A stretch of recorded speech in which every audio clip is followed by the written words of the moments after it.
السلام علیکم ورحمۃ اللہ وبرکاتہ۔ محترم ناظرین، استقبال ہے آپ کا ہمارے یوٹیوب چینل الفلاح میڈیا پر۔ ناظرین، آج ہندوستان کے حالات بڑے دردناک، بڑے کربناک اور ناگفتہ بھی حالات سے ہمارا بھارت ہندوستان گزر رہا ہے، اور آج مسلمانوں پر طرح طرح کے ظلم و زیادتی کی جا رہی ہے۔ ناظرین، ہندوستان بھر میں عام مسلمانوں کے ساتھ جو کچھ ہو رہا ہے، جس طرح مسلم آثار مٹائے جا رہے ہیں اور عبادت گاہیں غیر قانونی قرار دے کر بلڈوز کی جا رہی ہے، اس سے انہیں یوں لگتا ہے جیسے کچھ لینا دینا ہی نہیں ہے۔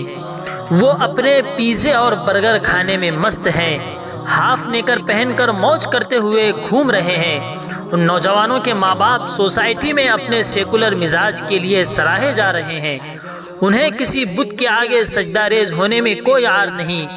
موقع بموقع یہ ماتھے پر ٹیکا لگائے ہوئے بڑے فخر سے نمائش کرتے نظر آ رہے ہیں، لیکن کیا یہ سب انہیں بچا سکے گا؟ ہرگز نہیں بچا سکے گا۔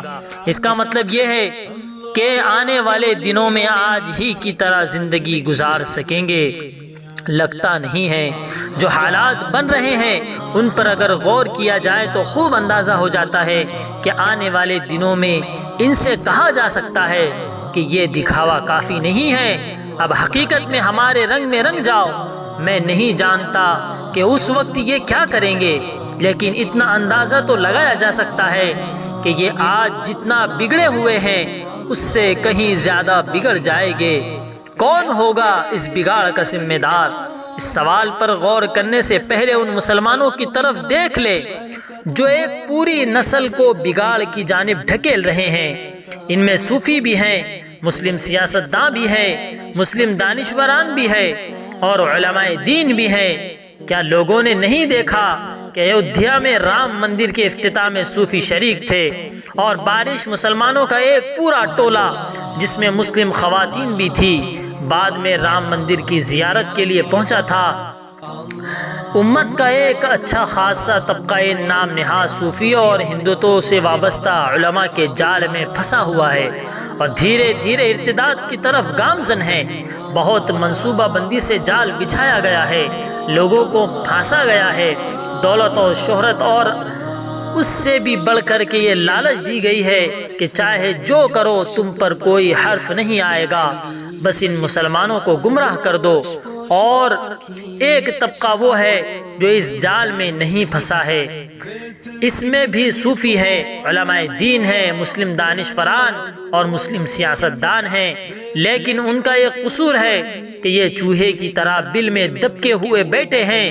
یہ قوم کی قیادت سے جی چرا رہے ہیں، اس لیے کہ انہیں اپنی جان اور مال کا خوف ہے۔ جب آخرت میں ان سے یہ سوال پوچھا جائے گا کہ قوم کی نیا جب ڈبوئی جا رہی تھی، عزت اور جان و مال سے کھلواڑ کیا جا رہا تھا، تب کیوں تم نے قیادت کا حق ادا نہیں کیا؟ تب یہ کیا جواب دیں گے؟ یہاں اس دنیا میں سوال کرنا اور جواب دینا اور جواب پانا مشکل ہو سکتا ہے، ناممکن نہیں، لیکن وہاں سوال کر لیا گیا تو جواب دینا ممکن نہیں ہوگا۔